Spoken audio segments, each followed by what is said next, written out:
Mister Bachchan, A regular commercial and outdated drama by Harish Shankar. 'Raid' అనే సినిమాకి రీమేక్‌గా వస్తుంది 'మిస్టర్ బచ్చన్'. ఇక సినిమా ఎలా ఉందమ్మా అన్న విషయానికి మీరొస్తే, ఒక hero entry, heroine love track, ఓ 3 సాంగులు, ఇంటర్వల్ బ్యాంగ్. సెకండ్ హాఫ్‌లో మళ్ళీ 3 సాంగులు, 4 కుళ్ళు జోకులు, ఒక క్లైమాక్స్. అంతే, సినిమా అయిపోయింది. నా చిన్నతనంలో చూసిన అదే కమర్షియల్ ఫార్మాట్ మళ్ళీ ఇప్పుడెందుకు చూస్తున్నానురా బాబు అనిపించింది.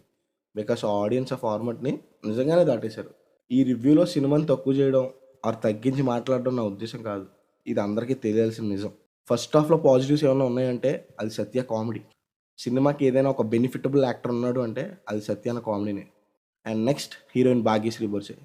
హీరోయిన్ భాగ్యశ్రీ గారిని చూడడానికి ఒక ₹150 టికెట్ తెగడానికి ఏమాత్రం ఆలోచించదు. First half without any lags. Screen play చాలా ఫాస్ట్‌గా వెళ్తూ ఎక్కడ బోర్ కొట్టకుండా ఎండ్ అయిపోద్ది. అండ్ ఈ ఫస్ట్ హాఫ్‌లో ఫ్యాన్స్ అందరికీ ఒక రేంజ్‌లో ఎలివేషన్స్ ఇచ్చారు. అమితాబ్ బచ్చన్ రెఫరెన్స్‌తో ఫ్యాన్స్ ఎంజాయ్ చేసే స్టఫ్ చాలా ఉంది. And coming to the second half, starting to ending అదే రెగ్యులర్ డ్రామాని చూసి చూసి చిరాకు తెప్పించేశారు. అండ్ సెకండ్ హాఫ్‌లో ఒక సర్ప్రైజ్ హీరో క్యామియో పెట్టారు. The cameo was too good, more than the film. Ravi Teja. ఈ పేరు విన్న వెంటనే గుర్తొచ్చే మాట మాస్ మహారాజా.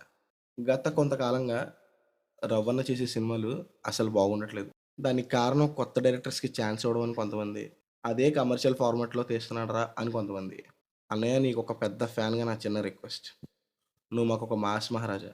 ఎప్పటికీ అలాగే ఉంటావు. నువ్వు కొత్త వాళ్ళతో తీస్తా అంటే మా ఫ్యాన్స్ కన్నా ఆనందపడే వాళ్ళు ఎవ్వరూ లేరు. కానీ కొంతకాలంగా అది కూడా మమ్మల్ని బాధపెడుతుంది. నువ్వు ఫ్లాప్ సినిమాలు తీసినా పర్లా, కానీ యాస్ ఎ ఫ్యాన్‌గా మేము సాటిస్ఫైడ్‌గా ఉండే సినిమాలు తీయి. అది చాలు మాకు. ఇప్పుడొచ్చే సినిమాలు జనరల్ ఆడియన్స్ పక్కన పెడితే ఫ్యాన్స్‌కి కూడా సాటిస్ఫాక్షన్ ఉండట్లేదు. That's the end of the review for the film Mister Bachchan guys. మళ్ళీ నెక్స్ట్ సినిమా రివ్యూతో మళ్ళీ కలుద్దాం. Love you all. Scene screen reviews.